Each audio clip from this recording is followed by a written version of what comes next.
প্রিয় দর্শক, সাজ্জাদ কাদিরের প্রীতি নিন, শুভেচ্ছা নিন।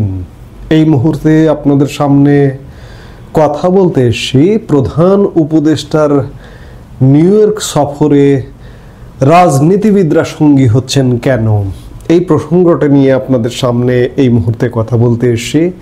জাতিসংঘের সাধারণ পরিষদের ৮০তম অধিবেশনে যোগ দিতে আগামী ২২শে সেপ্টেম্বর যুক্তরাষ্ট্রের নিউ ইয়র্ক যাচ্ছেন প্রধান উপদেষ্টা ডক্টর মোহাম্মদ ইউনূস। এ সময় প্রধান উপদেষ্টার সফর সঙ্গী হবেন প্রধান ৩ রাজনৈতিক দলের ৪ নেতা। তারা হলেন বিএনপি মহাসচিব মির্জা ফখরুল ইসলাম আলমগীর, জামাত ইসলামের নায়েবে আমির ডক্টর সৈয়দ আবদুল্লাহ মোহাম্মদ তাহের, জাতীয় নাগরিক পার্টি এনসিপির সদস্য সচিব আক্তার হোসেন এবং বিএনপির ভারপ্রাপ্ত চেয়ারম্যানের পররাষ্ট্র বিষয়ক উপদেষ্টা হুমায়ুন কবির। গতকাল রাজধানীর ফরেন সার্ভিস একাডেমিতে আয়োজিত সংবাদ সম্মেলনে এ তথ্য জানান পররাষ্ট্র উপদেষ্টা মোহাম্মদ তৌহিদ হোসেন। প্রশ্ন হচ্ছে যে বর্তমানে একটি অন্তর্বর্তীকালীন সরকার এবং এটিকে কোনো দলীয় সরকার বলা যাবে না, দলীয় ফরম্যাটে ফেলানোই যাবে না।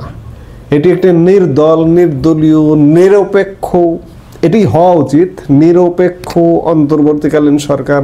নির্দলীয় নিরপেক্ষ তত্ত্বাবধায়ক সরকারের যেমন একটা ফরম্যাট আমাদের সংবিধানে আছে বা ছিল, সেটি যেমন নির্দল, ঠিক তেমনি অন্তর্বর্তীকালীন সরকারটিও একটি নির্দলীয় সরকার। কিন্তু সেই সরকারটি অন্তর্ভুক্ত করছে জাতিসংঘের সাধারণ পরিষদের অধিবেশনে অন্তর্বর্তীকালীন সরকারের প্রধান উপদেষ্টা ডক্টর ইউনূস ভাষণ দিতে যাবেন। সেই ভাষণ দিতে যাবার সফর সঙ্গী হিসেবে অন্তর্ভুক্ত করলেন ৩ রাজনৈতিক দলের ৪ নেতাকে। কেন? এই প্রশ্নটা আসা স্বাভাবিক, যেহেতু রাজনৈতিক চরিত্রে কেন ঢুকছেন এটি স্বাভাবিক। এই মুহূর্তে স্বাভাবিক মনে হচ্ছে, কারণ দেশে কোনো বিবাদ লাগলে এই দলগুলা, প্রথমত যে ৩টা দলের নেতাদেরকে নিয়ে তিনি নিউ ইয়র্কে যাচ্ছেন, যে কোনো বিবাদ লাগলে, সংকট তৈরি হলে কিংবা ডক্টর ইউনূসের সরকার ভয় পেলে এই ৩টা রাজনৈতিক দলকে ডেকে নেন। সেই ধারাবাহিকতায় নিউ ইয়র্কে পর্যন্ত যাচ্ছেন এই ৩টা রাজনৈতিক দলকে নিয়ে।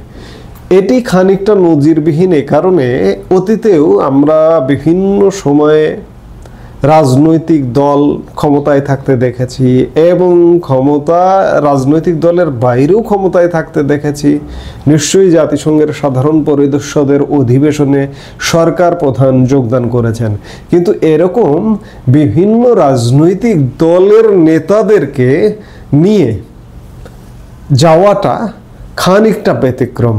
এর কারণটাকে গতকালকে আমার কিছু প্রশ্ন মাথায় এসে, সাম্প্রতিক সময়ে সরকারের যে সমর্থন বলি, সরকারের যে গ্রহণযোগ্যতা বলি, এটি একদম তলানিতে নেমে গেছে। এই তলানিতে নামবার কারণে দেশে বিদেশে ব্যাপক বিক্ষোভ, মিছিল, মিটিং, সমাবেশ হচ্ছে। আপনারা খেয়াল করেছেন যে সম্প্রতি ইংল্যান্ডের সেন্ট্রাল লন্ডনে ট্রাফালগার স্কোয়ারে আওয়ামী লীগের এক বিশাল সমাবেশ অনুষ্ঠিত হয়েছে। এছাড়া উপদেষ্টারা বিদেশে গেলে বিভিন্ন সময়ে বিক্ষোভের বা ক্ষোভের সংক্ষুব্ধ জনতার মুখোমুখি হচ্ছেন। সাম্প্রতিক সময়ে বিশেষ করে তথ্য ও সম্প্রচার উপদেষ্টা মার্কিন যুক্তরাষ্ট্রে গিয়ে, নিউ ইয়র্কে গিয়ে ক্ষোভের সম্মুখীন হয়েছেন। ক্ষোভ ঝেড়েছে জনতা, সেটি আওয়ামী লীগ দলীয় হোক বা দলের বাইরে হোক। আবার সম্প্রতি যুক্তরাজ্য সফরে গিয়েও এই মাহফুজ আলমী ক্ষোভের মুখোমুখি হয়েছিলেন। এর আগে গত বছর শুরুর দিকে সরকার গঠনের পরেই আসিফ নজরুল ভিয়েনাতে ক্ষোভের সম্মুখীন হয়েছিলেন, কিংবা আসিফ মাহমুদ সজীব ভুইয়া ধাওয়া খেয়েছিলেন। আজকে বেলায় অনেক বেলা হয়ে গেছে, সরকারের উপর মানুষের ক্ষোভ আরও দিনকে দিন বাড়ছে। এই যে যখন বিভিন্ন জায়গায় ক্ষোভ বাড়ছে, বিভিন্ন জায়গায় বিদেশেও সরকারের কেউ গেলে তাদেরকে সেকে ধরা হচ্ছে, সেই জায়গা থেকে ডক্টর ইউনূস কি তার বাহিনীকে নিয়ে যখন নিউ ইয়র্কে যাবেন, তখন কি তিনি কোনো প্রতিরোধের মুখে পড়বেন, প্রতিরোধের মুখোমুখি হবেন? এমনটা কি হতে পারে? গতকালকের সংবাদ সম্মেলনে পররাষ্ট্র উপদেষ্টা তৌহিদ হোসেনের সংবাদ সম্মেলনে এমন প্রশ্নটাও এসেছিল। সাংবাদিকরা এমন প্রশ্ন করেছিলেন যে নিউ ইয়র্কে প্রধান উপদেষ্টা গেলে বিক্ষোভের মুখোমুখি হতে পারেন কিনা। প্রধান উপদেষ্টার এই সফরকে কেন্দ্র করে তৌহিদ হোসেনের জবাব ছিল যে অবশ্যই হতে পারে এবং এই বিক্ষোভ দমানো কঠিন হতে পারে, কারণ এটা তো বাংলাদেশ না, এটা বিদেশে। বাংলাদেশে যেভাবে প্রোটোকল পান, বিদেশে সেইভাবে প্রোটোকল তিনি পান না বা পাবেন না খুব স্বাভাবিকভাবে। সেই জায়গায় বিক্ষোভ হতে পারে, পররাষ্ট্র উপদেষ্টা স্বীকার করেছেন। এখন কি এই যে 3 রাজনৈতিক দলকে নেওয়ার উদ্দেশ্য কি, কারণটা কি?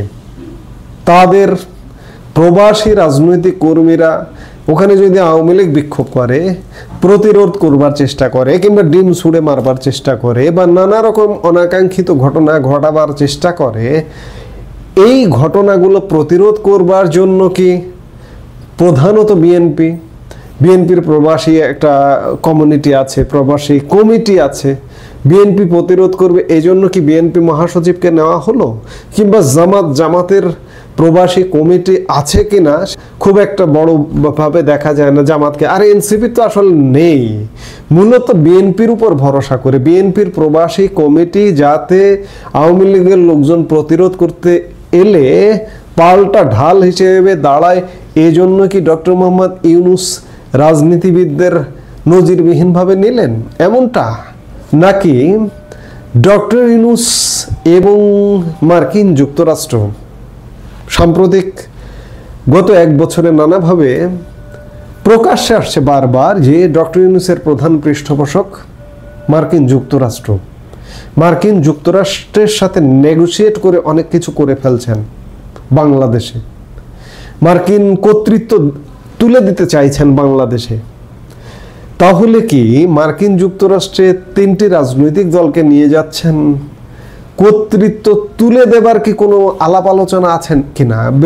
ভবিষ্যতে ডক্টর ইউনূস স্বাভাবিকভাবেই থাকবেন না, খণ্ডকালীন সরকার, অন্তর্বর্তীকালীন সরকার, ভবিষ্যতে একটা নির্বাচনের মূল্য আমাদের ঝোলানো আছে আগামী ফেব্রুয়ারিতে, যে নির্বাচনে অংশগ্রহণ করবে বিএনপি, জামাত, এনসিপি।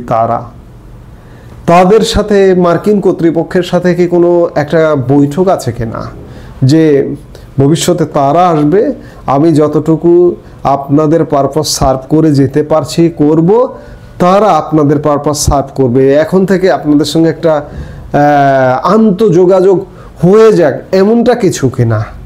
যেটি হোক, এটি নিঃসন্দেহে ব্যতিক্রম যে প্রধান উপদেষ্টা, নির্দল প্রধান উপদেষ্টা জাতিসংঘের সাধারণ পরিষদের অধিবেশনে ভাষণ দিতে যাবেন, কিন্তু তিনি রাজনৈতিক দলের নেতৃবৃন্দকে নিয়ে যাচ্ছেন।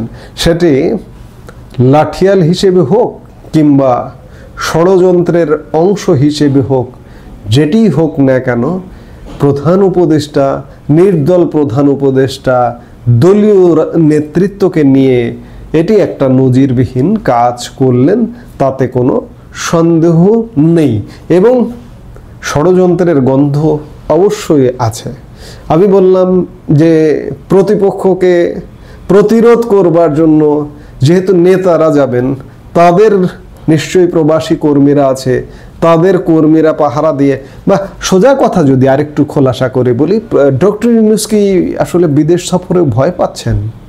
তেমনটাও হতে পারে, খানিকটা ভয়ই হয়তো পাচ্ছেন, কারণ ট্রাফালগার স্কোয়ারে আওয়ামী লীগের বৃহত্তম সমাবেশ এবং যুক্তরাষ্ট্রেও আওয়ামী লীগের একটা বিশাল জনগোষ্ঠী আছে, সেই জায়গায় ব্যাপক বিক্ষোভের সম্মুখীন হতে পারেন। এই বিক্ষোভকে প্রতিরোধ করবার জন্যই হয়তো রাজনৈতিক দলের নেতাদেরকে নিলেন এবং আরও কিছু ষড়যন্ত্রের অংশ হিসেবে রাজনৈতিক দলগুলোকে রক্ষা কবচ হিসেবে নিলেন। এই মুহূর্তে এ পর্যন্তই। সবাই ভালো থাকুন, সুস্থ থাকুন। আমাদের ভিডিওগুলো নিয়মিত পেতে সাবস্ক্রাইব করুন Sajjad Kadir and the legends YouTube channel এবং লাইক, কমেন্ট, শেয়ার করে সাথে থাকুন।